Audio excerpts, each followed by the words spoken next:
Welcome to the Alabama Bass Trail Podcast, brought to you by Phoenix Boats. Now, here are your hosts, Alabama Bass Trail Program Director, Kate Donaldson. Welcome into the Alabama Bass Trail Podcast presented by Phoenix Boats. I'm Kay Donaldson, the director of the Alabama Bass Trail and your host for this week, and seems like every week's podcast. I want to thank you for listening in, tuning in on YouTube. However you are receiving this podcast, I want to say thank you. Dudes, I can't even talk about or explain how hot Eufaula was. It's been that way before when we had the dust storm or whatever several years ago, but it was hot. It was hot. It was hot. There was no breeze. If you're familiar with Lake Point State Park, unfortunately, the area that we're in, there's no trees, there's no shade. It's just hot. And it was certainly that way throughout practice. Everyone that came across the stage was just absolutely burnt up. So, it was a warm one in the state of Alabama, but not only was the temperature and the conditions hot, but the fishing was hot as well. We're going to talk about that in just a little bit, but I do want to congratulate Jason, Blake, Tomlin, and his partner Justin Foster for bringing in $22.97. That's with a 1 pound dead fish penalty. So realistically, $23.97 for the win. And they did not take the big fish. They had there for a little bit, but did not take home the big fish prize, as Chase Gregory and Copeland Rosser brought in a 707 largemouth bass. So they took home just over $15,000. They did have the $300 Garmin highest finisher bonus for the electronics, so they took home $15,300. We're going to talk a little bit about their season on the Alabama Bass Trail, talk about their win at Lake Eufala, and they're kind of one of those guys that's kind of flew under the radar, didn't have the first two events were not great to them, but those last three events, top fives, 4th, 2nd, and 1st place.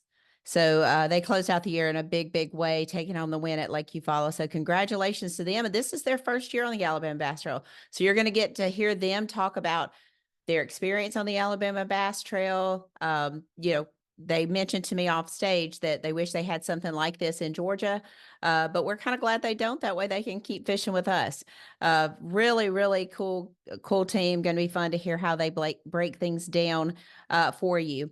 Also, huge shout out to CJ Knight and Anthony Goggins. If you didn't get to listen to live, I was able to bring CJ in via phone call. He was attending a very big wedding, as I saw on social media later that night. Very, very big family wedding that CJ was in and had to attend. And so he was unable to be there. Anthony fished with Dustin Wood from down in Eufaula. So they not only did they get a 2nd place finish, but they closed out the Angler of the Year title. So congratulations to them. Now they just have to sit back and watch and see what's going to transpire at Lake Guntersville to see if they win the $5,000 bonus check or the $2,500 bonus check. And we're going to talk about that a little bit more when Dunkin and Darien Craig join me for this podcast. We did this in the South Division. I think it's only fair we do it in the North Division to hear how those guys think things are going to shake out. We'll do our picks. We'll do our dark horse and all the things. So we'll do that in the 3rd segment of this week's podcast. A little bit longer show this week, so stay tuned. Hang in there with us. We're not going to bore you with a lot of stuff, but I do want to talk about a couple of things, and we're going to start off by Lake Eufala.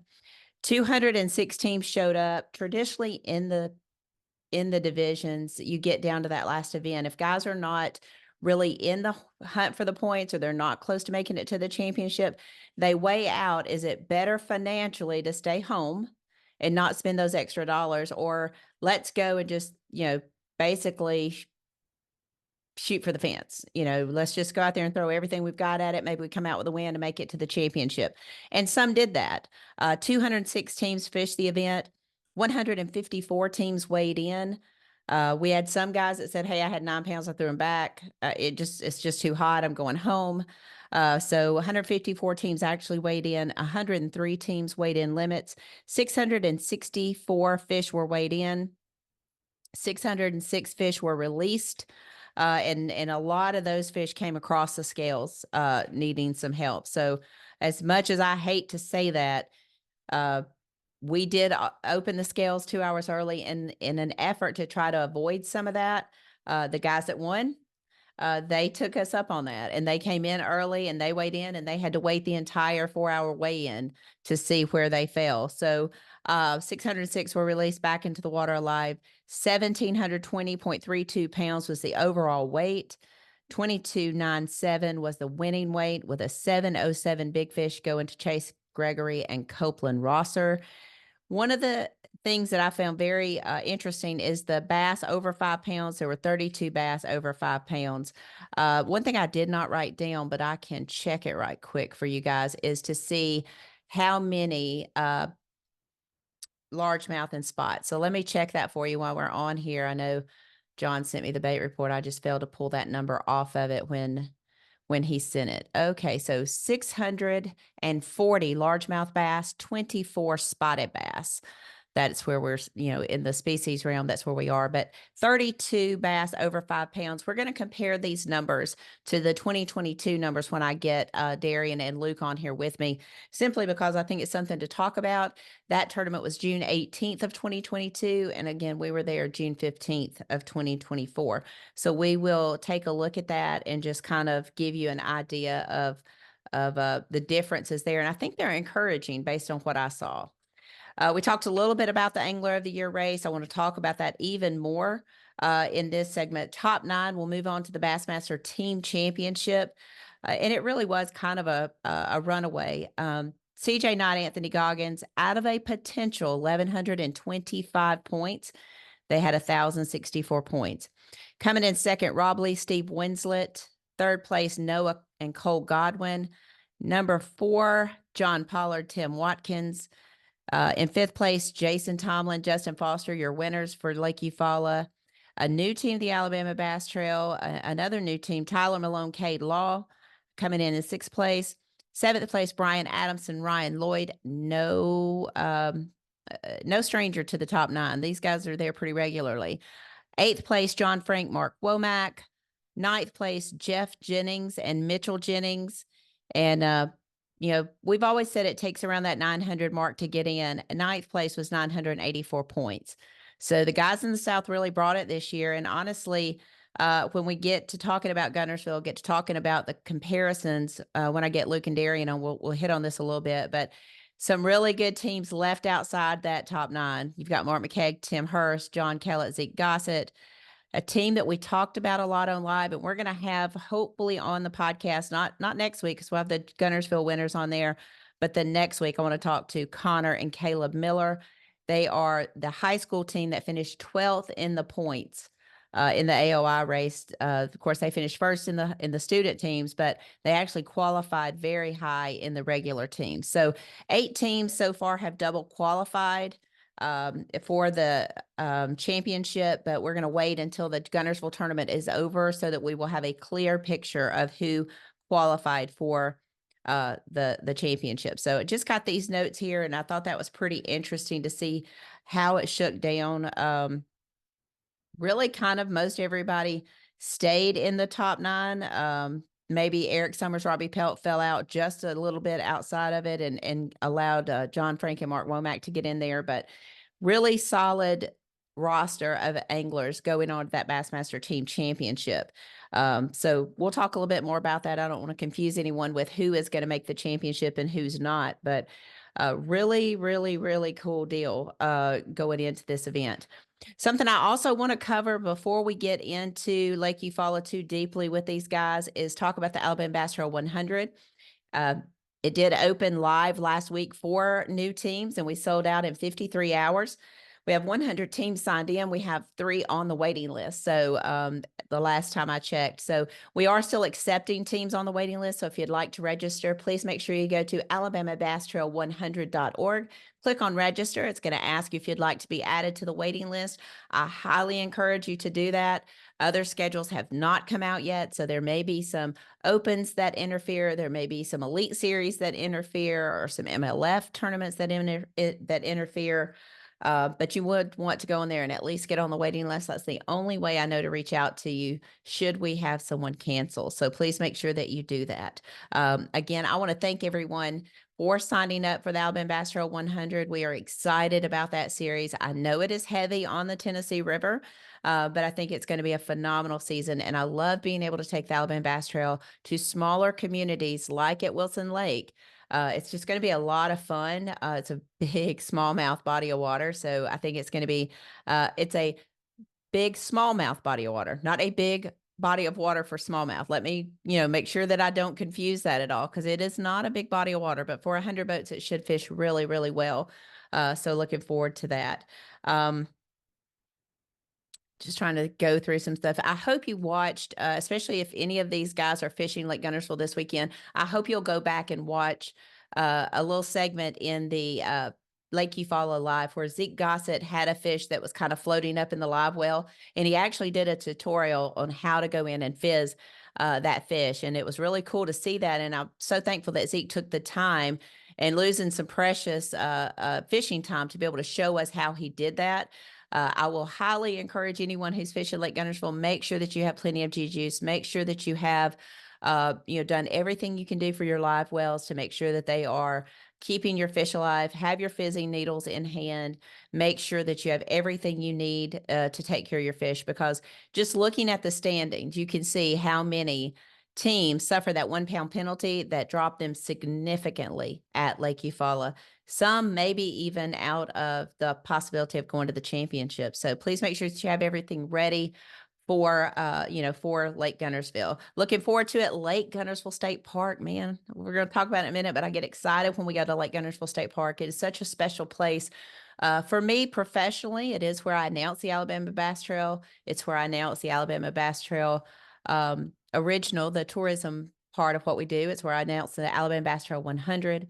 It is where we had the first inaugural Alabama Bass Trail tournament with 200 boats. The state park is very, very important to me, as are all the state parks. But I guess if you had to put into, from my career standpoint, that Lake Guntersville State Park is pretty special to me. So I'm very thankful for the people there working hard to be our hosts this week, Katie Norton and Chloe and everyone there at the Marshall County Tourism and Sports Bureau working hard to invite us over there. We'll be talking a little bit more about that as we get Luke and Darien on. And honestly, Darien should have some great scoop, because, I don't know if y'all remember, he reminded us a couple of times he has actually won an event on Lake Guntersville in June. So he's got a little bit of knowledge over there and what it might take, and some teams that he's going to be really looking at to do well there. So, but that's pretty much what I wanted to talk about in the first segment. I do want to remind you, we are going to have on Jason Tomlin and Justin Foster in the next segment to talk about their year on the Alabama Bass Trail, talk about the phenomenal tournament they had down at Lake Eufala. We'll see if they've got any experience on lay, and we'll even talk a little bit about that Bass Team Championship over in Monroe, Louisiana. So y'all stay tuned. Don't go anywhere. We'll be right back, but enjoy these commercials from our sponsors. We'll be right back.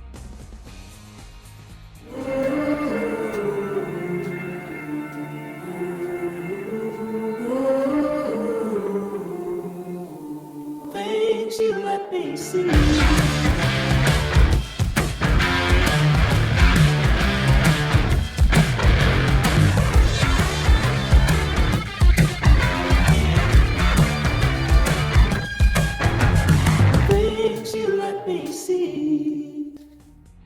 Welcome back to the Alabama Bass Trail podcast presented by Phoenix Boats. And I promised you at the top of the show we were going to bring in our champions from Lake Eufala, Mr. Jason Blake Tomlin and Justin Foster. Welcome to the show. Thank you. Thank you. Man, it was hot at Lake Eufala, and the fishing got hot for you guys pretty quickly because you came in at 12:30. I have to ask before we get started, what was your boat number? 43. 43. Yeah. Okay. So you at least had until 2:45 that you could have fished.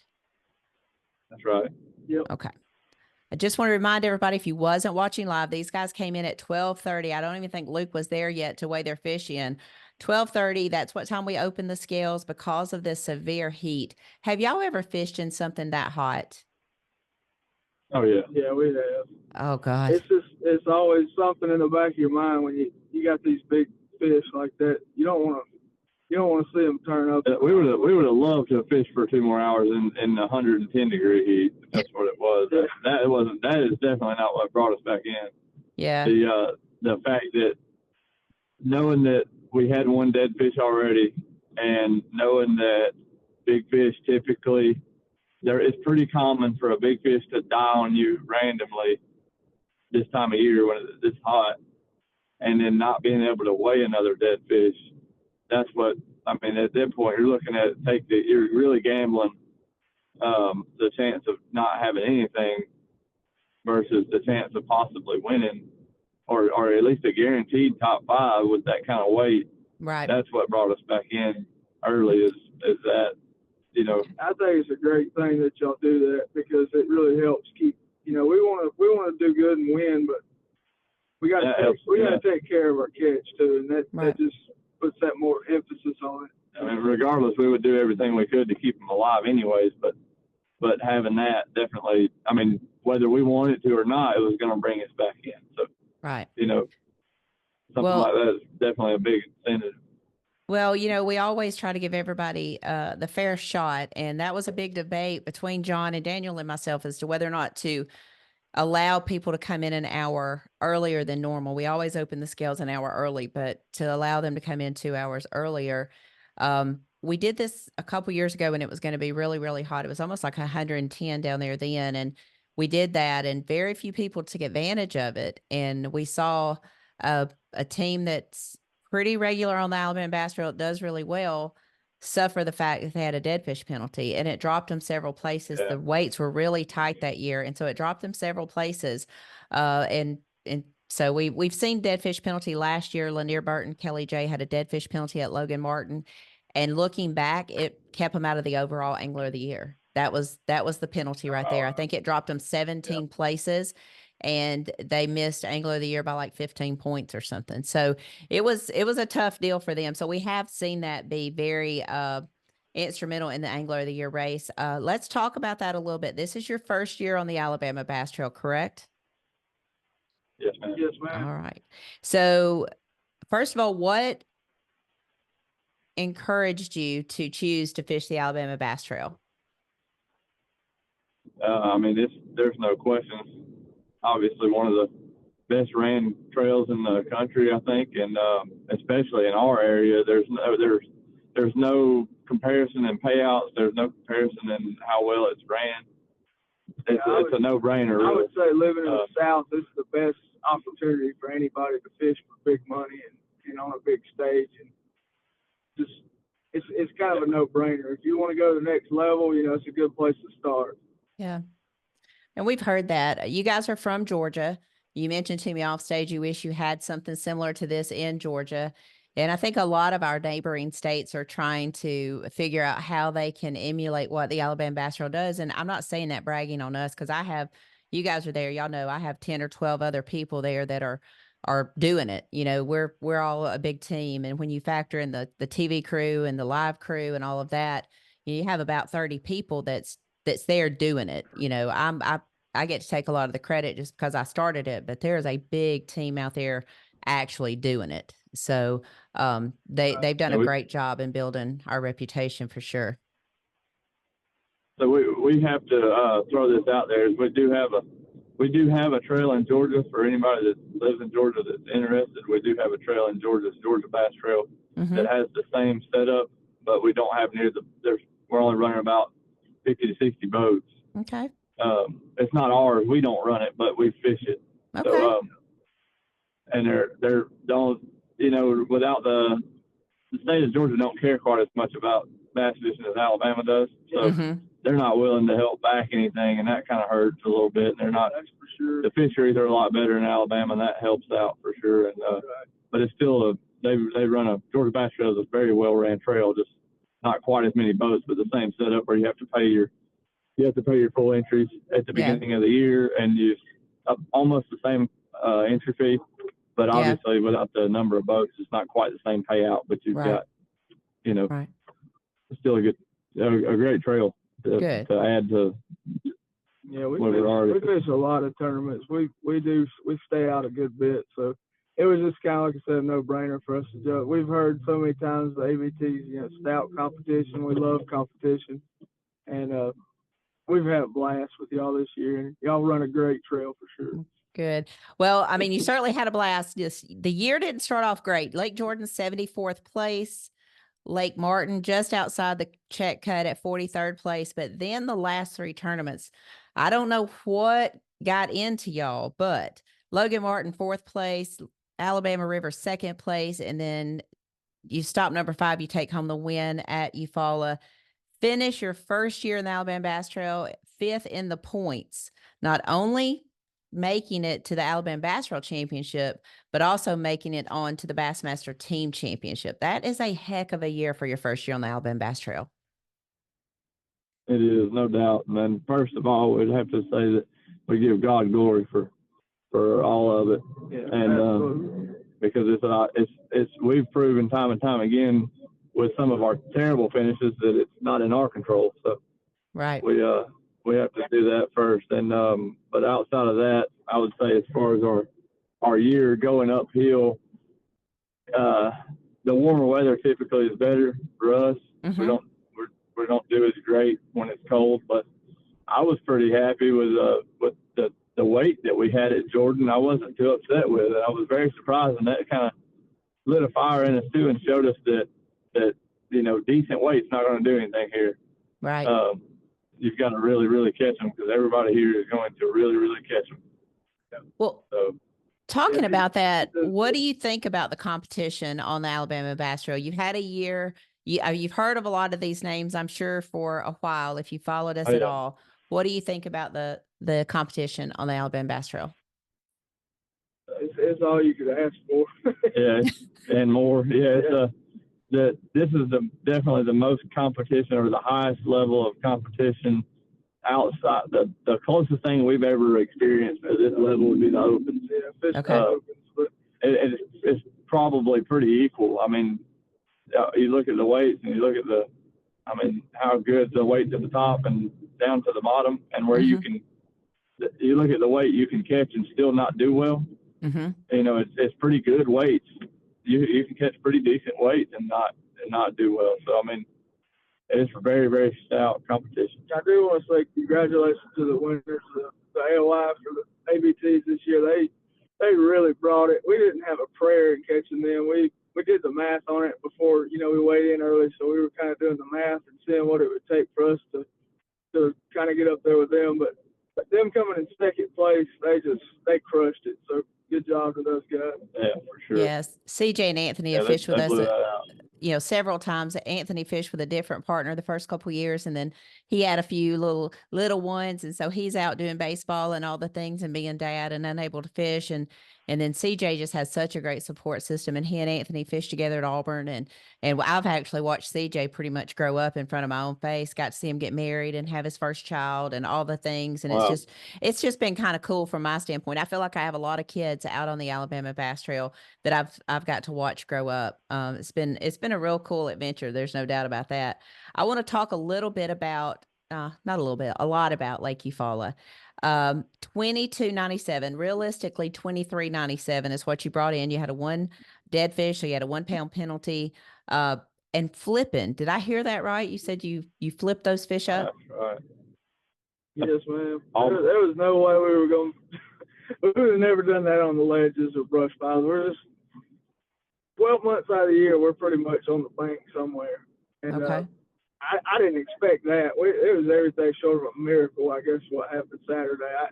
We couldn't do that again. I don't believe so. No. We just hit the right stretch. And extremely unexpected. Extremely unexpected. We told Luke and everybody, we were kind of happy in the morning with like 11 pounds to kind of straighten our, keep our points in decent shape.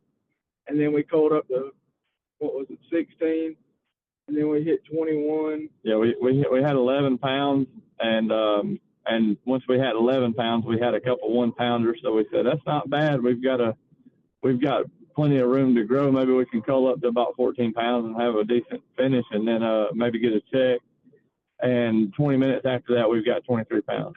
Wow. So it was very hard to take in. It was so fast, and it was hard to understand what happened. I will say this, the two tournaments before this, those are the ones that I kind of had my eye on as far as like us doing well, even to win them, because we were it was that time of year where the shallow bite was really good, and I thought we had some places where we went that were, going to be good to us. And this one was just totally unexpected, It just, I guess it was our time. As far as we were concerned, it was out of the question. There was no way, because you just don't. Nobody does, for starters. Nobody that I know of wins Eufala on the bank outside of the springtime. Right. And then especially not us. And we've done terrible at Eufala plenty of times. So yeah, we were. That was the last thing I expected. How far did you run from the ramp? Probably about 15, somewhere between 10 and 15 miles, I'd say. Okay. You say you were flipping. I'm assuming grass. You're up on the bank. Are you flipping grass? Or are you flipping cover? What were you looking at? Hyacinth. Water hyacinth and gator grass mixed in with water hyacinth, and ended up being the thickest patches we could get a bait in, pretty much, where we caught the bigger ones. All right. What type of line were you using? 80-pound Berkeley X5. Okay. Any type of baits that you want to talk about? Was there a specific color? Was there a specific action that you were looking for? Really, we like a dark color. Okay. I guess when they get in the grass, it seems like it's dark under the grass all the time, and most of the bait tends to be darker around vegetation. A lot of your brim and stuff are usually darker, and we've just had really good luck with the hematoma, so we've just stuck with it, and haven't really found a color that would beat it out, regardless of water clarity. So we stuck with that, and the big bite. The big bite was the BFE was what we've been punching. We punched with it at Alabama River, and that's what we caught all our fish on there. And we also punched with it here. It's a great, one of the better punching baits in our opinion. It holds up good. You can work it in and out of cover a lot without having to change baits. And that's the main thing for me. I would like to say is I like the durability of the BFE. It is built to punch. You got just the way it's designed. You can tuck your hook in it where you're not having to, and it doesn't tear real easy. You're not having to fight with it all day to keep it from getting hung in the grass. On this grass that you're talking about, this water hyacinth and gator grass, are you throwing to the edge of the grass? Or are you throwing into the grass? We started out throwing at the edge, just pretty typical, within a few feet of the edge of it. We ended up catching the bigger ones a little further back in. A little further back in. But we caught plenty. I mean, we caught several, near the edge, just pretty normal, like 1 to 2 feet in. How many fish do you think you caught all day? I would say probably, I think 11 or 12. Okay. Maybe 11 or 12. That's including 10 inchers and 12 inchers. Okay. So those aren't really, not substantial fish, but good fish. I would say we probably caught 7 or 8, 9 maybe. 9 good keepers. And how many days of practice did you spend? 2 days. Okay. What time did you have that specific limit? About 10 to 10:30. Okay. I think it was at 10:30. Okay. Anything else, that you felt like contributed to that spot being so good other than just the water hyacinth and gator grass? Anything else that led you to that spot? I would say it's just the thickness of it. It blown in there really good. I think that was because it being so hot. Like I was saying, we had to take a 2-ounce weight and pretty much chunk it up in the air 20 foot or so to get it to go through. And a lot of the other areas we had where we caught some, smaller, not small fish, but not 6-pounders. I feel like the big females were under that thick mat, and that was probably one of the biggest keys to it. if I had to guess. So yeah, decent depth under the mat and a really thick mat. Okay. Was this something you looked at in practice and could you pattern it? Was there other areas in the lake that you could go to and see something similar, or did you basically stay in that one area all day? I say all day. No, You had 6 hours of fishing, so. Yeah, we had no idea that this stretch of grass was what it was. We caught the two biggest fish. I think actually 4 of the fish that we weighed in, we caught within 40, 50 yards of each other. So, if not closer than that. And so we did not know that this stretch was like the stretch to be on. We started out with a frog, fished this area with a frog and fished another area with a frog, and then we went back to this area. And we started punching as soon as the sun started coming up good. We started punching, and we were basically just rotating through areas that we had shook fish off in practice. Yeah, in practice we ran these grass lines with a frog with the hooks cut off of it, and we got some blow up. So just knowing there were some decent sized fish on these grass edges, we just thought toward the middle of the day and in the hot part of the day they would get up under them really good. And I guess it kind of worked out. That's just it wasn't really that we were like eyeing this stretch specifically. We didn't have anything. There was no stretch of grass, no section of grass that we had prioritized over another. It was just we had 5 or 6 stretches that we had shook fish off on, and we were planning on working through all 5 or 6 of them until we got on this one and ended up catching the big ones, and we pretty much just hunkered down there for the rest of the day. Okay. Or for the rest of our day, at least. Well, that's I believe I'd have stayed there too, having 23 pounds before 10 o'clock in the morning, just shortly after blast off. I mean, that's I think we had a camera on you. Do we have a camera or just tracker? Just tracker. Just a tracker. Okay. I was thinking we had a camera on you. I do want to talk about what it was like from that 12:30 time frame until 4:30 when the last flight was due in. It was different. It was weird. It was horrible for me. We went to eat at the Cajun Corner, and we couldn't, but neither one of us could hardly eat. It's just butterflies the whole time. Before we decided to do that, to weigh in at 12, that was probably one of the hardest decisions I've ever had to make. We both talked about it, and we said, let's run back down to Lake Point. And yeah, we intended on fishing around the ramp. Yeah, we had a place down there by Lake Point we were going to punch. It looked really good in practice, and we were going to go back from where we were to Lake Point, punch around a little while, and then think about what we were going to do. But on the boat ride back, we both kind of looked at each other and decided, yeah, we got too much weight. It's too much to gamble. We didn't know that we were going to win because we figured if the shallow bite was doing that good, they were going to kill them offshore. So right. But we didn't want to chance it and killing any other fish that we had, or taking any of our weight away. So yeah. Well, another question I have: what is your experience like on Lay? Do you fish there often? Have you ever fished there? Probably. We've probably been there 3 times. Okay. Don't fish there often. Okay. We've had some.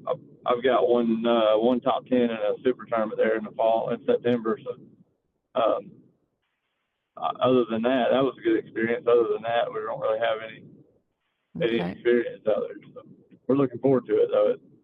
Yeah, you got some time to look at it and study it and that kind of thing. Not till October, but fall fishing is always different. It's always tough. I don't think we've ever gone somewhere other than Wheeler. I think our 2015 championship was a really good tournament on Wheeler, but fall fishing is always different. It's always good for the championship to be a little bit different time of the year. What about Lake Ouachita in West Monroe, Louisiana? I have no idea anything about that. So I think it's the Ouachita River. Yes, we were thinking the same thing. We seen Ouachita and we said, "Oh, Lake Ouachita." It's Ouachita River. You're right. So we're not even going to a lake, which that we were really excited about. Yeah, that's pretty awesome. River fishing does pretty good for us. So we're looking forward to that for sure. I'm excited to. Up until a couple of days ago, for some reason we were thinking it was at Hartwell, and I guess it was because of. I think it was at Hartwell last year. It was. Well, no, it was in Florida last year. Yeah, it was in Florida last year. It was in Hartwell we went in last 22. Year in Florida. Yeah. Yeah, and the year before last was at Hartwell. And I guess that had us thinking it was at Hartwell this year for some reason, and until we looked at it and see it says a river, so that sounds good. We're excited. Good, good. I want to ask you one other thing, and I'll let each one of you address it. Jason, I'll start with you. If you knew of a team or if you heard someone that was thinking about fishing the Alabama Bass Trail, what is one thing that you would tell them? And definitely go ahead and do it. If you're thinking about doing it, don't think about it anymore. Just go ahead and do it. Sign up early. Wake up early in the morning to make sure you're logging in on the minute. Don't wait 5 minutes. And other than that, I would say to go ahead and start doing as much pre-practice as possible because you'll need it. Okay. How about you, Justin? I would just say to bring your A game. Yeah. Because these boys can fish, and I'm not talking about ourselves. We've had a couple of good times, but just as good as we did this year with 3 top 5s, I would have figured we would have. This is really good. Yeah. But I felt like we had a pretty crazy good year, and it's we're in 5th place. So definitely bring your A game. Be ready to put some time in on the water and learn stuff. It's a good learning experience too. It's just a different level of competition. It's exciting. So. Oh, well, I'm excited for y'all punching your ticket to the championship at Lake, helping someone else get in because you double qualified with a win and you're inside the top 75. Right. So helped someone else get in. We haven't really gotten those numbers dialed down yet. We'll wait till after Guntersville because some of those teams will also compete in that event. So it's really going to depend on where they shake out in the North and the South. So we'll hopefully by the first week of July have all of those numbers put together, start notifying everyone that they've made the championship and all that. But one thing's for certain, you guys can go ahead and book your reservations and get ready because you are in the championship at Lake. I want to congratulate you on your win. Thank you for choosing to fish the Alabama Bass Trail. Our team certainly appreciates it and wishes you all the best. Thank you, guys. And we will see you in Right. October. Thank y'all. Yes, ma'am. Thank y'all. And thank you for the opportunity. Oh, no problem, guys. We'll talk to you later. Thank y'all. Thank you. All right, there they are, Jason Tomlin and Justin Foster, your 2024 Lake Eufala champions, 2297, getting it done, and they got over 15,000 reasons to tell you to go fish Lake Eufala. Great interview, really, really humble guys. Thankful. I love the fact they gave honor and glory to their Lord and Savior Jesus Christ. That's really cool. We've got a lot of good people out on the Alabama Bass Trail. So many good people that are working their tails off every day, Monday through Friday, and fishing on Saturday. So we appreciate them. We're going to get back here in just a minute with Darien and Luke and let them talk about Lake Eufala a little bit, and then we'll get right into Lake Guntersville and the Alabama Bass Trail North Division. But right now, you're listening to the Alabama Bass Trail podcast presented by Phoenix Boats. Stay tuned. We'll be right back.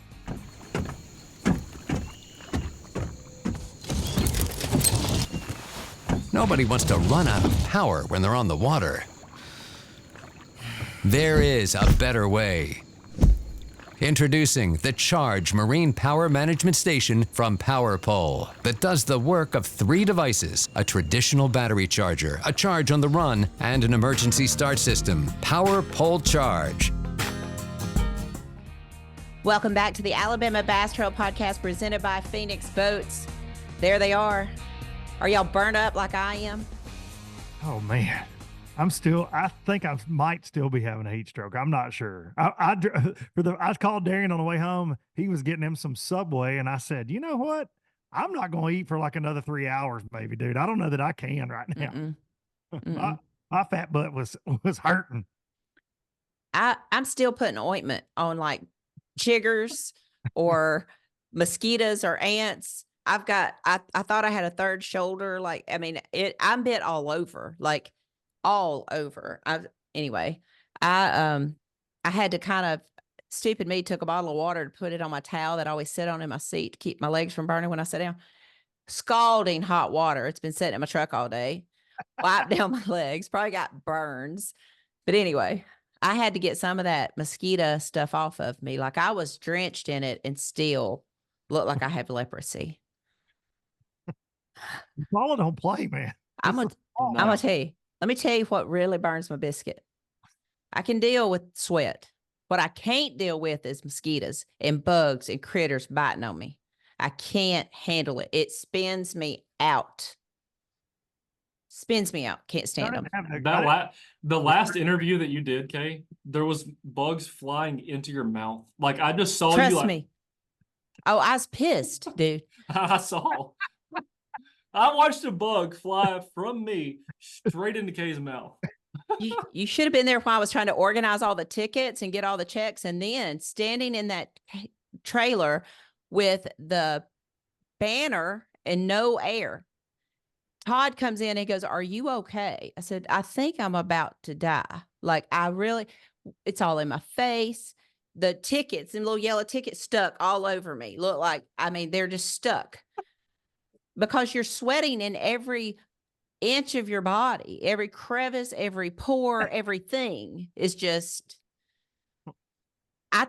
it was just bad. Like, But then all you had to do, we did learn from the one and only Amanda Williams, all you had to do was jump in one of the tanks and you could cool right off. And I'm sure that stank would keep the bugs off of you. I can't even put into words how I felt about that. I was like, It was after the tournament. I know, but I tournament. just can't put myself in there. That's just never going to happen. Well, You're but- never going to see me jump in the lake. You're never going to see me get in the tank. It's just never going to happen. It's just, You wouldn't just swim go- in any lake? no, I mean, I wouldn't swim in Eufala. no. All right, hold on. Question for the viewers and for us. Do you think, have we verified do people swim in Eufaula? Yes. Shane Powell said there is an island down there that people Yes. go to and like it's just the party place. I've never been there. I'm not going. I'm going to enjoy Lake Eufala from the concrete. The ocean doesn't bother me. Like thinking of sharks, that I've never had a fear of that. But Eufaula swimming, I'll never participate in that. No. Dude, I'm not out. going to swim at Kawiki Creek next to Lake Point State Park because that's where all them jokers live. But I think when you get on the very lower end of it, I know there are alligators down there, but that's where you get a lot more houses. And I think that's where they, people tube ski, jet ski, like it goes down on that end of the lake. So we go to Jamaica and they say that on the north shore of Jamaica there's no sharks. They don't go on the north shore of Jamaica, but they are prevalent on the south shore of Jamaica. So is that like Eufaula? Like the gators just, they know that there's a certain point on the river. They're like, nah, we don't even go down there. Mm-mm. So Brandon says, can't the sharks just swim to the north side? Yeah. I mean, they probably on that south end, but I do know that people do hang out down there around that island and all that you're talking about. It's Party Cove down there, I think. Well, I've seen pictures on Facebook of people in pontoons and in skis, and I'm like, no. Don't bring no jerky with you or anything. That dude in the Marina Basin, when your back is 4 foot wide, I'm not studying you, dude. I'm out. I'm going to enjoy that from the concrete. And I'm not crazy about walking down there on the dock. Like the boat needs to be close to the gangplank because I'm not want to risk my life for 50 yards either.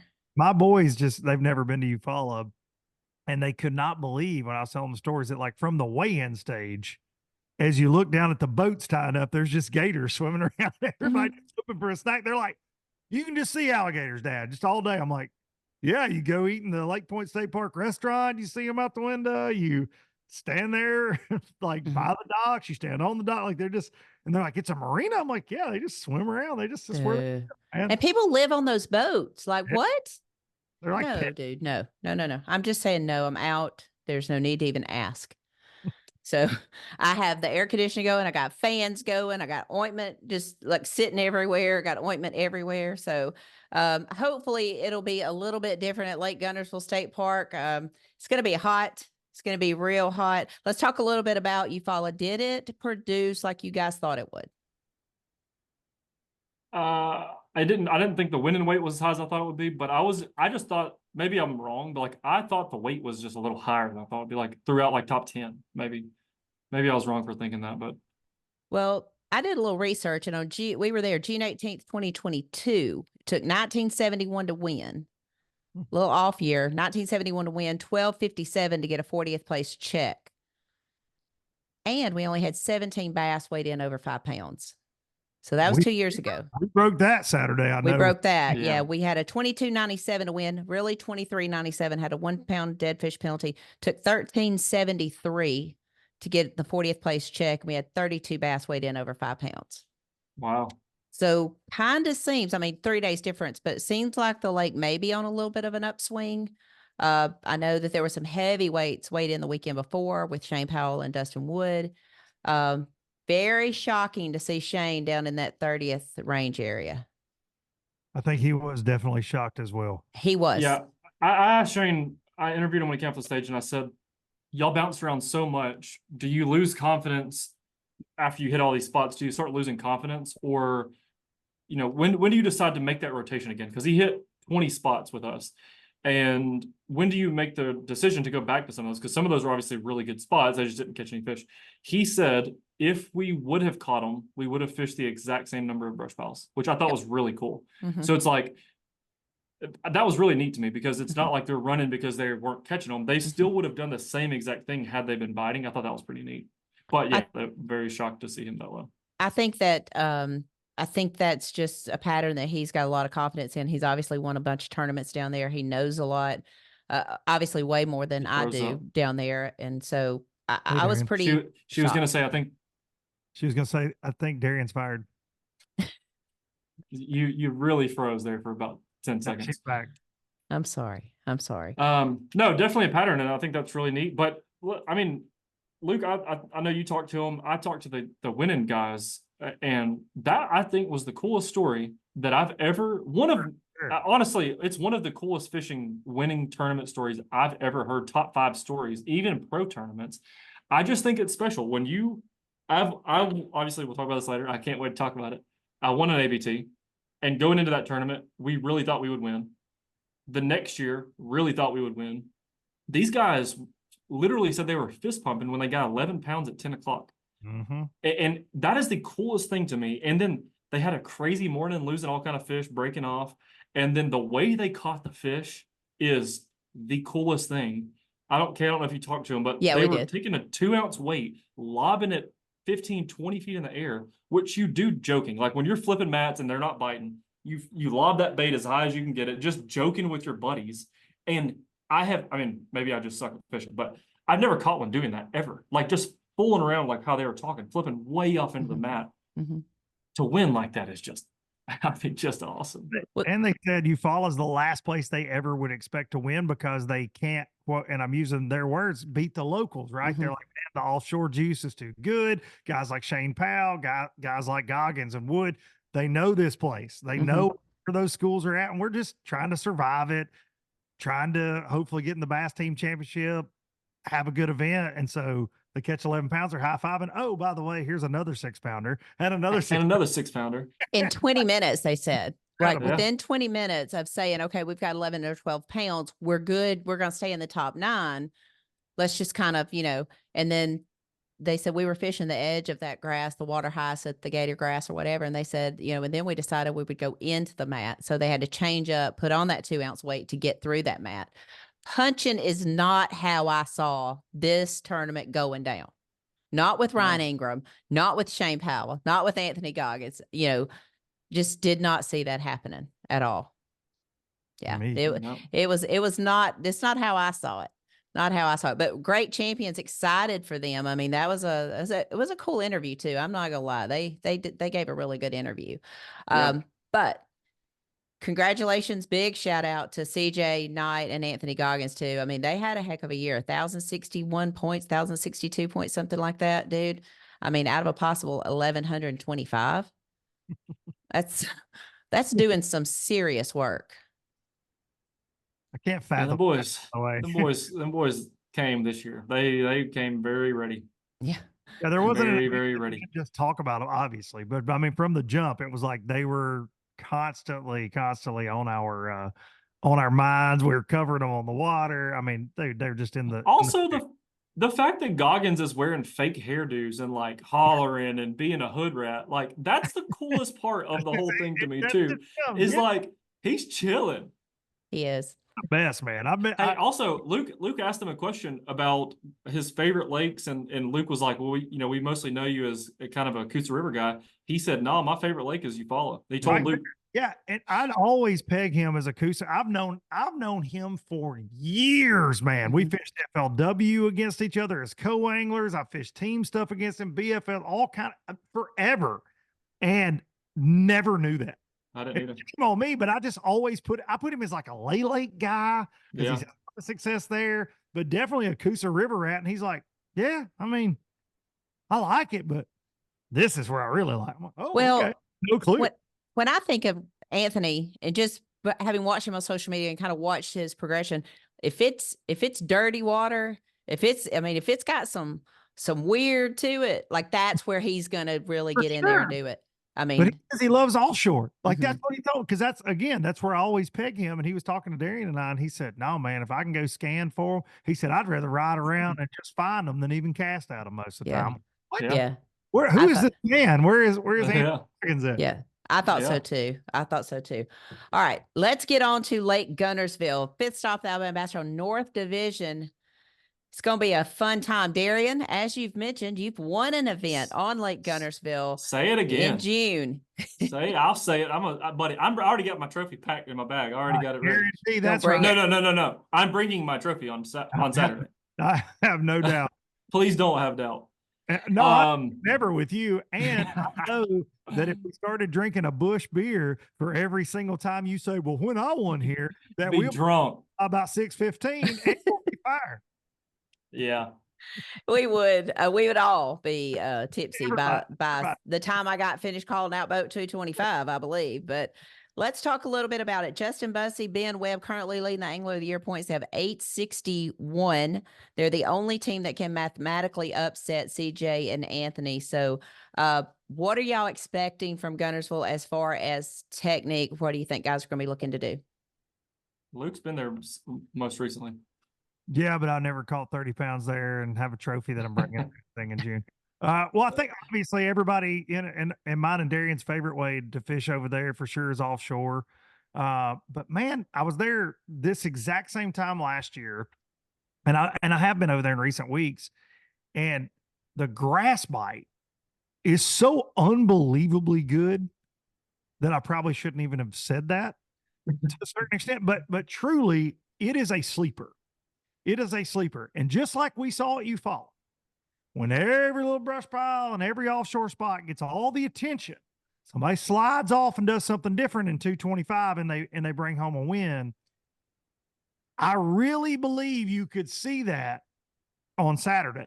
With all I got, I really do, because in the last 2 or 3 trips I've been over there, it is so unbelievably crowded on all the goods. And I know where all the goods are, just like Darien does, just like everybody else does at this point. Are they still smashing them out there in the 3 fish tournaments, the night tournament? Absolutely. Will somebody smash out there? Absolutely. But it depends on, will you have a boat rub rail to rub rail with you? Will you be able to get on that school when they're firing? Because just because you find them, what I've seen in the last couple trips, just because you see a wad of them down there does not mean they are going to bite. Right. And used to, when you found them, a lot of times they were fixing to, like, things were real fun, real fast. And so the fisher, they're Guntersville is the most pressured lake. It's the best lake in the country because it's the most pressured lake and it just keeps kicking them out. But I think there are so many options over there other than the ledges that it's going to be really crazy to see what takes first place. Like, weight wise, I think it'll be about the same ultimately. You know what I mean? Like, I think it'll take around 25. That's my thought, 24, 25. But will it come off of an offshore spot or will it come in the grass? That'll truly be interesting to see. Yeah. So I did see on Facebook, I don't remember who it was, but somebody weighed in 25 pounds this past weekend in a smaller tournament, finished second. So I think that's obviously a testament to the weight. I don't know how many boats it was, or I don't even know what. Nolan Spencer. Yeah, it was Nolan Spencer. I don't know how big that tournament was, but one thing I'll say, when we won the Alabama Bass Trail tournament on Guntersville in June, that'll be a soundbite. I don't remember the exact time of year. I don't remember what day it was in June. I also don't remember what year it was, but we had 30 pounds and Hadley had 30 pounds. And if I remember correctly, third place was 22 pounds. and then it went to 19. It was a very quick drop off. And when you think of Guntersville in June, you just think of 6XD and they're biting it, like no matter what. But I think that also that story gets told Monday through Friday. I think that's a big deal when there's not as many boats. The water is normally not running as good on Saturday as it is Monday through Friday. So people have a good practice, find all these schools, and then tournament day is just different. You get out there, but there's a honeycomb tournament every single Saturday, and they blast off right before daylight. So that's a very important part of Saturday on Guntersville in the summertime, is the honeycomb tournament blasts off at dark still. So if there's 30 local boats in that tournament that are not fishing the ABT, 30 boats blasting off before us is a big deal. They get to the best spots. So now the ABT guys are smart enough and understand the game enough that you just get in line behind them. A lot of times ABT guys are catching fish behind them. And I talked about this at the Eufaula tournament, but essentially if there's a boat on the spot you want to be on, there's like the best spot of the school. Sometimes there's two best casts of the school, but you're on the same ledge, making the exact same angle of cast, working it back down the ledge. And then you've got, so if the honeycomb tournament is two boats are already on it, ABT guys are just going to be down the ledge from them, waiting to get in line, hoping that those honeycomb guys aren't patient enough to wait it out and they have to leave. That's just what's going to happen. The ABT guys are good enough to be catching fish behind them and yada yada, but it's definitely going to be a timing thing. You're going to have to wait on some guys to leave your stuff, slide up on it, and then be patient enough and honestly good enough to catch those fish behind someone else.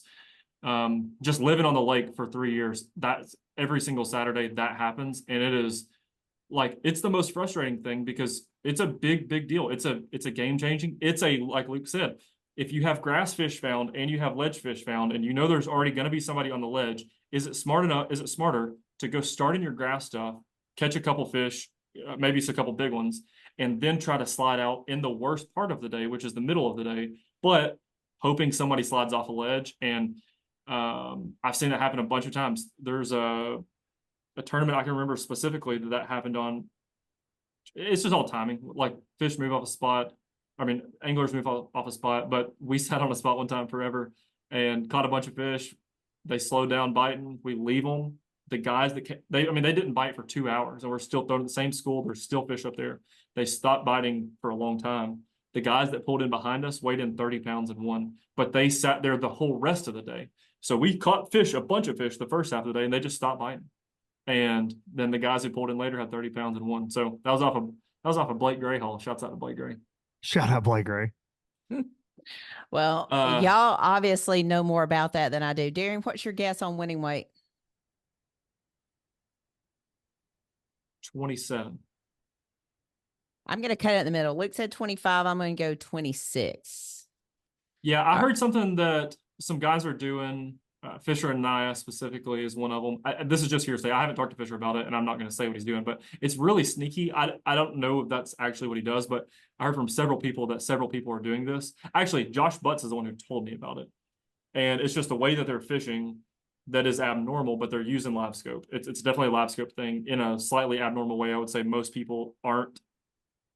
It's just more difficult, I would guess. But if somebody's doing something like that, it combines with what Luke's saying. It's related to grass, and it's real specific. But if there's some fish, because the other thing too is like Luke was talking about, there's a lot of grass, but there's a lot of floating grass too. So if you get around the grass, you've also got to deal with floating eelgrass, and that's a major.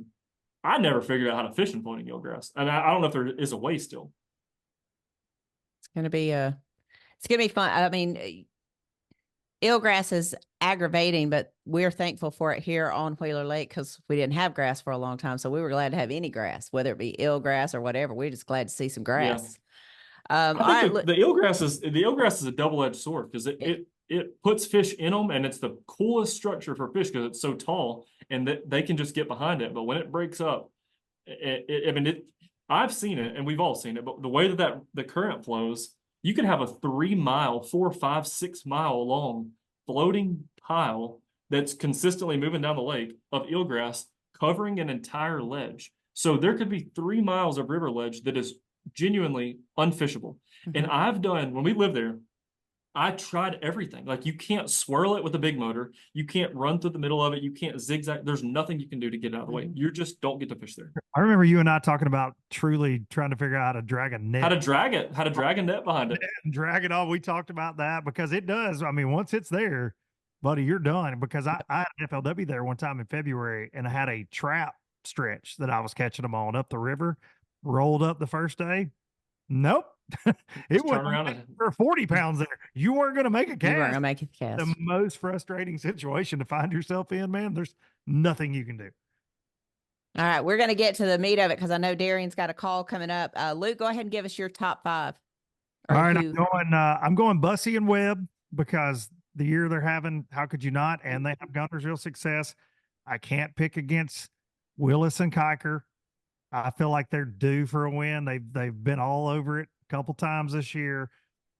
Fisher and Ryan and I, like Darien said, I think Fisher has more man hours on Guntersville in the summertime over the last couple summers as really anybody, maybe even in the state. He is there. I'll put it this way. There won't be a school they don't know is there. And he's got some little sneaky tricks, sounds like, to get them to bite. And they've got some grass stuff too, I imagine. I'm going Brian Dowdy, Kyle Llewellyn, also in my top 5.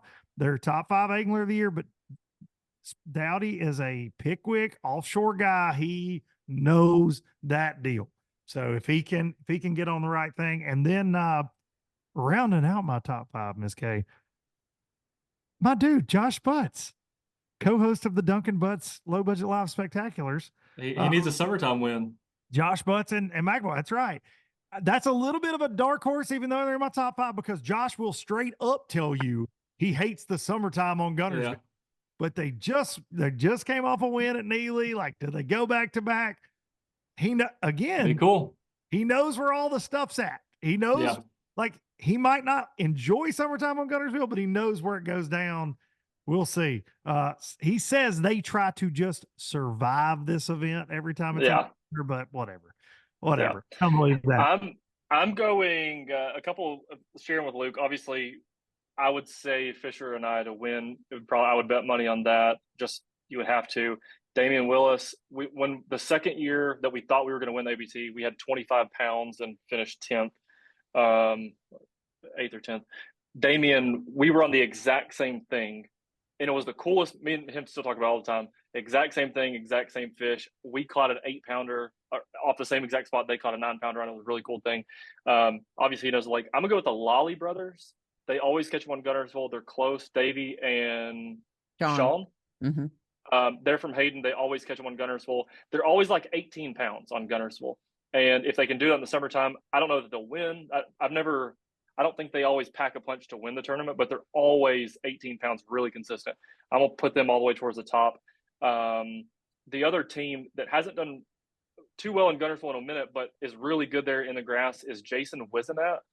Man. I can't remember. Jaybird. I can't remember the name. What's his Tim name? Baker? Tim Baker. Jaybird is like one of the OGs of Guntersville, taught me so much about fishing that lake. And he hasn't caught him like winning weight there in a minute, but he fishes as hard still as anybody. And I'm going to say he's going to be my sleeper team. I expect them to do really well there. I think that was only 4, but I'm going to go with 4. You can go with that? You did last week, so. Yeah. 3 more. So anyhow, I'm excited about this one for dang sure. And obviously going to be hot and exciting to cover it. We're going to get a little drama maybe with some ledge action, which hey, cameras are still rolling. If there's drama, cameras are rolling. Cameras are rolling. We might use it for a YouTube short or something like that. I kind of stayed right with you guys. I said Justin, Bussy, Ben, Webb, Fisher, Anaya, Ryan, Anaya. I went with Nolan and Jonathan because he did have a win there this weekend. They're good on the Tennessee River. Damian Tyler. I went Mitchell, Candler, McCollum. I just think that's an automatic. That should have been my dark horse is Tracy Robinson and Dustin Robinson. They do their good in the winter. I'm anxious to see how they do it in the summertime. So, Darien, I know you need to skedaddle, but I do appreciate it. Looking forward to seeing you Saturday morning, bright and early. Awesome. Thanks for having me. See y'all later. All right. Darien, bring an old club trophy of mine from Wheeler. It won't even make sense, but I'm gonna bring it. The battle of the trophies. Yeah, that I Fishermen won, legacy. and that I won before you were ever born. I'm gonna bring that. All right, see y'all. Awesome. Oh, It's always but- fun to but- have Darien on. Oh yeah, for sure. I mean, he's So a little bit of a diva. We'll say that. Doesn't like the heat, just a little bit. no, dude, look up Darien's in his truck. Look up Darien's in his truck. Hey, Darien, you want to get them on the interview? And he told, I went to my truck to get some Advil, and he was like, waves me in, and I get sucked into the air conditioning seats, and then I miss my calling back to the stage. Like, That's right. Who's I- got in trouble? You got to pick kids at home. You got to be careful who you run around with. You run with dogs, you tend to get fleas there, Luke. Just right. saying. Don't You get drunk, run with right? Darien, you tend to get sucked into the air conditioning. No doubt.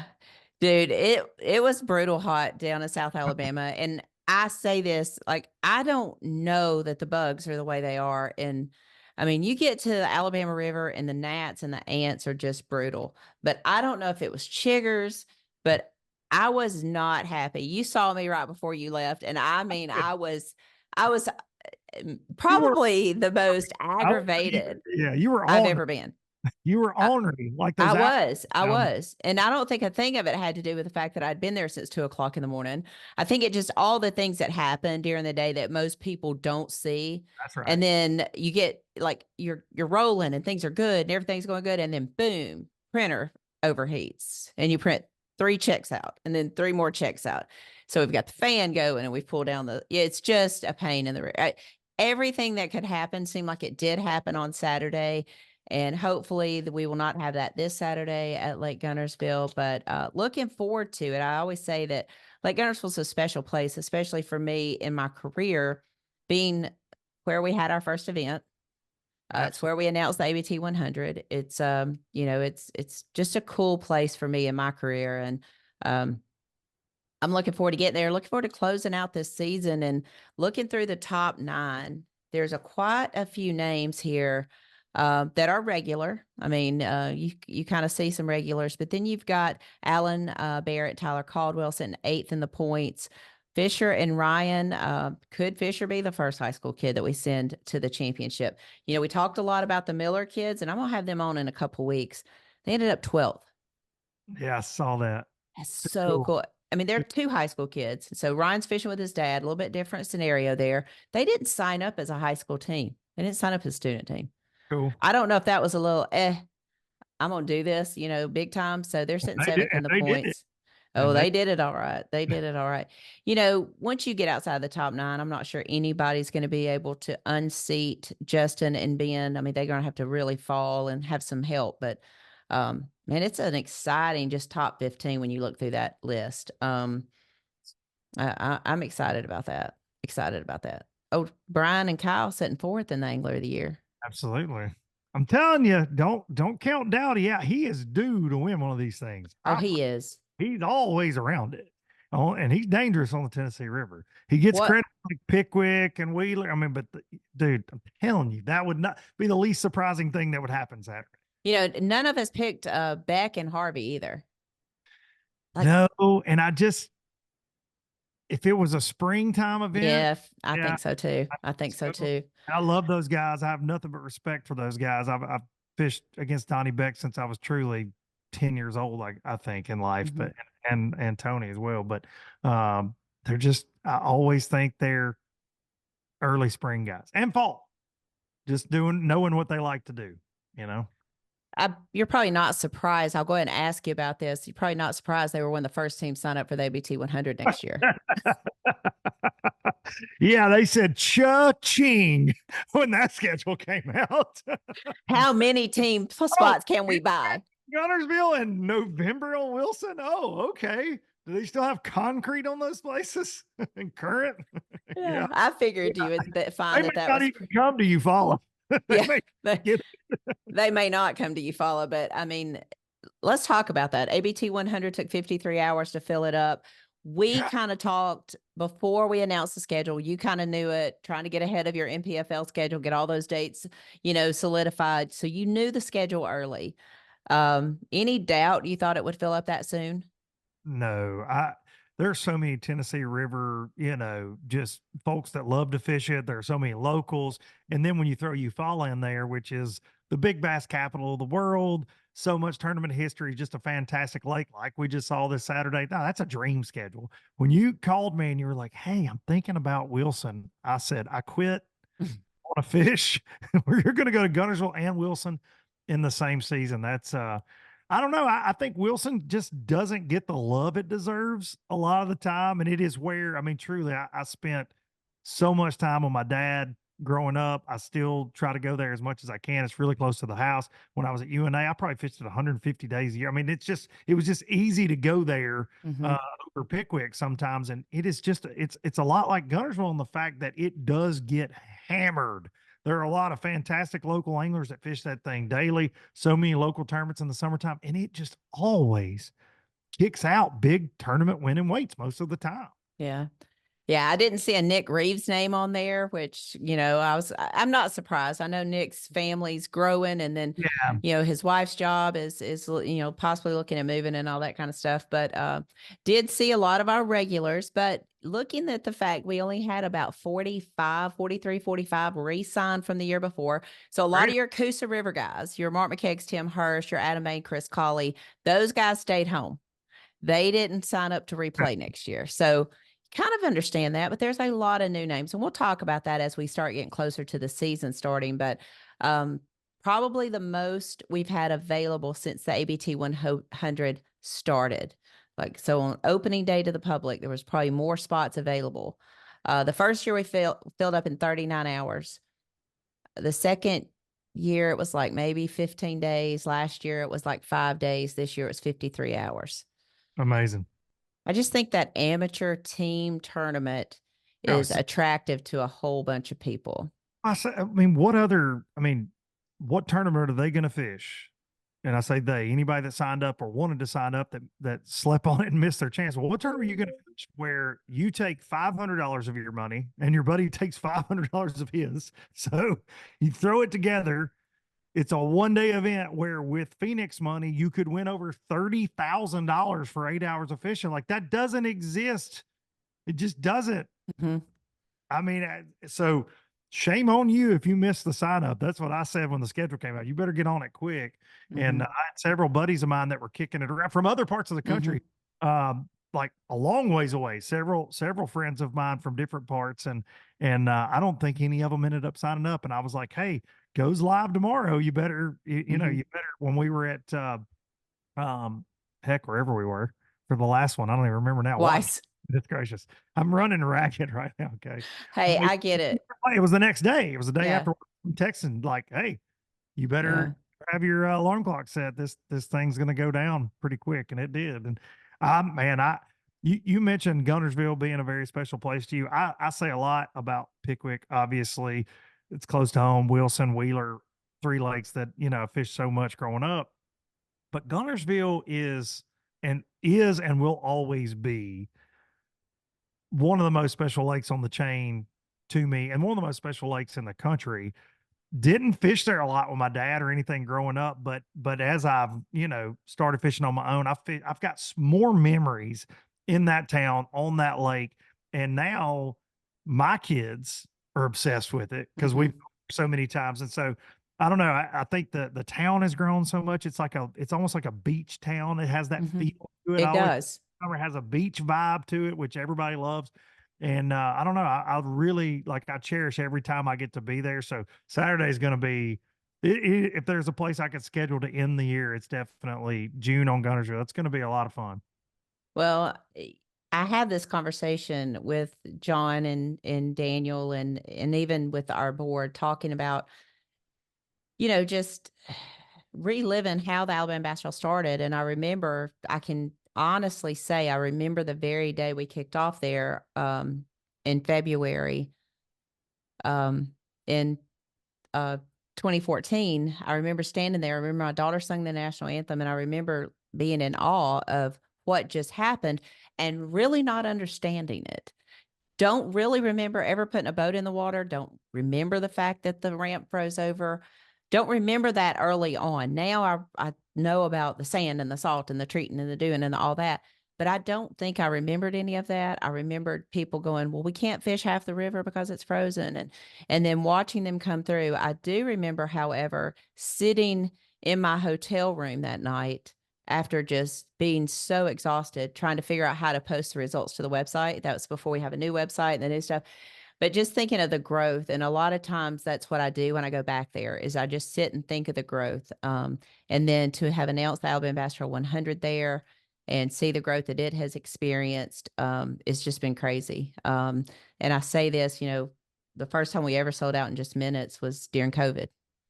And we sold out in 22 minutes during a world pandemic, global pandemic. And to see us sell out in 53 hours with the state of the economy that it's in and everything going on, it's just a testament to what the team has done. And I encompass everyone into that because people want to come fish with us. And I say this with the people that fish the 100 in the North and the South. They fill their schedule with Alabama Bass Trail stuff, and then they just fill in everywhere else. And that is such a testimony to what the team has built. It really is. And I'm super proud of that. Well, and you should be. And I think going back to like that first Guntersville event, and I was in that one. And if you look way down at the bottom of the standards, I'll be somewhere down there. I think we had one fish that day in a very cold day. But in those moments where you're exhausted and you're frustrated and you remember watching and I remember your daughter singing the national anthem and thought that was one of the coolest things to kick that off. But I'm learning this, I think, more and more every day, not to get all philosophical, but as I'm, in this new adventure of my life, new business and all this stuff, and you get frustrated and you get stressed and things, and you have to almost take time. And when you get to look back at it though, and I've had some in the recent weeks where you go, these are the moments that 10 years from now, you're going to want to remember. Mm-hmm. The bad ones, the good ones, everything that, regardless of how it goes, regardless of how the story ends, but these are what you're going to want to remember. And I think like right now where you're at, where the Alabama Bass Trail's at, which is just fantastic footing that you've got. And you look back and every one of those just led to these moments where you get to be mad about a printer not working. And, and you know what? We can laugh about that today. We'll laugh about it again, we'll laugh about something else this week. I'm sure something just, if it can happen, it will happen. Yeah. I'm struggling with some electrical issues in my boat. I have to bug you, and I'll tell everybody here right now to watch out Saturday, because I believe the one and only Marty Duncan is actually going to make an appearance at Guntersville and be my camera boat operator. Wow. He just bought a new boat and I asked to borrow it, and I am 40 years old. And my father said, yes, you're good. And I texted you and said, yeah, hey, I got a boat. Don't worry about me. And then he asked, well, when are you leaving? I think I'm just going to come out there, because he doesn't trust me with his boat. That's awesome. That is so awesome. Yeah. Yeah. He's something. So if you get heckled by Duncan, it's not going to be Luke. I will be there. I apologize. He knows many people in the field know him. So I apologize ahead of time for anything that gets said by Marty Duncan over there Friday or Saturday. That's hilarious. I love it. I love it. Well, I'm looking forward to it. I said, go into Eufala the other day. I text my kids and I said, 4.5 hours in the car gives you a long time. And there are times I'll just put my phone on Do Not Disturb and just kind of drink it in, but I had a lot of time to think about things on that 4.5, 5 hour drive to Lake Eufala. And a lot of it was about the Alabama Bass Trail. And then a lot of it was about 2023 and just how damn hard it was. Started the year off with Jake in surgery, ended the year off with Taylor in surgery, but all the growth that took place throughout that year, and making some hard decisions, with Robbie, and I say that over and over, like that's a conversation that Robbie and I came to a realization together, and then bringing you and Darien on and keeping Jason in the role that he's doing and all of that, and how much the change has really made a difference and changing the live team, and going through those thoughts of, I remember sitting at my desk in November after Scott resigned, and then hearing Chris Brown resign from English Channel, and sitting there just like, I can't go through this again. I can't rebuild again. I'm broken and I can't rebuild again. It's time to step away and let someone else take the reins here and do something different. And I remember that. And I remember sitting there just bawling, and I was thinking about that too, and just some of the obstacles that we've overcome to get where we are. And it's been a really cool adventure. But now I'm not going to lie. Saturday when I left Eufaula, I was ready to throw the towel in. You know, dude, you were in there. You were in the camper dodging stuff that I was throwing. And I went to hug your neck. I was leaving. Hey, Kay, and you were just, nope. And I was like, what can I do to help? Yeah. I get it. It just happened, like it just happened. And I told John, I said, I've got to get out of here. I have some things I just need to go and shout. And I did that in my truck on the way home, I know. Releasing. I had one of those earlier today, as a matter of fact, Miss Kay. And sometimes you just gotta let her go. I tell you, if that old Tundra could talk, there's no telling the secrets that Tundra could say. And really, the Chevrolet now has a few things after Saturday. Just, I don't know. Like I said, I don't know if the heat, the bugs, the almost heat stroke in there. When Todd walked in and said, "Are you okay?" And I'm like, I don't know if my vision's going bad, if it's the sweat in my eyes, bugs, I don't know, but like it was bad. So, but that's over, and we're going to Lake Guntersville. Yeah, looking forward to it. It's going to be a fun time, and then we can call it off season. Call it good for a little bit. We got about a month before ICAST. Yeah, month before it'll be here before we know it. But as hard as that is, dude, it's air conditioned. That's all I can say. It's air conditioned. It is. It is. You might have to put some different shoes on throughout the day, but anyway. Well, all right, I'm gonna let you get back to doing your thing. I'm gonna wrap this thing up, and I'll see you late Friday or early Saturday morning. Can't wait. All right, thanks. All right, guys, that does it for the third segment of the Alabama Bass Trail podcast presented by Phoenix Boats. Stay tuned. I'll be right back to wrap this thing up. Big banks only care about one thing: ROI. So when it comes to your small business, you can expect a big no. At AmFirst, we don't just invest in your business. We invest in you and your goals. With great rates on loans, lines of credit to help you grow, and business checking accounts. Because at AmFirst, business is personal. Welcome back to the last segment of the Alabama Bass Trail podcast presented by Phoenix Boats. Whew, that's a lot of talking. A lot of talking at the end of the day with Luke and Darien. I'm looking forward to being there. And as Darien said, he's won an event there. He should have lots of information to give you on live Saturday morning starting at 5:30. You can watch all of it on Alabama Bass Trail Tournament Series Facebook page, on our YouTube channel, Alabama Bass Trail TV, and on our website, alabamabasstrail.org. You can catch the live on the water. You can catch the live leaderboard and the live weigh-in there as well. So make sure you tune in. It's the last stop, wrapping up the 11th season of the Alabama Bass Trail. Looking forward to it. Can't say thanks enough to Jason, Tomlin, Justin Foster, Luke, Dunkin, Darien Craig for joining me this week on the podcast, giving you all the things about Lake Eufala and looking forward to Lake Guntersville. It's time. It's 5 o'clock that as I'm recording this on Monday. So it is 5 o'clock somewhere. Make sure you go crack up a cold Busch Light, Mountain Dew, Diet Mountain Dew, or maybe, just maybe, you're ready for a cup of coffee. I mean, if you're old like me and you still got things to do, you may need a cup of coffee, but I do hope you will enjoy the great outdoors in the great state of Alabama. Hope to see you soon here, if not on the water, maybe out in one of our communities, enjoying some of our fine dining establishments, attractions, state parks, and things like that. Hope you have a great week. We'll look forward to getting to Lake Guntersville. But until then, God bless, good fishing, and as Big Daddy would always say, get outdoors. Thanks for listening to the Alabama Bass Trail podcast.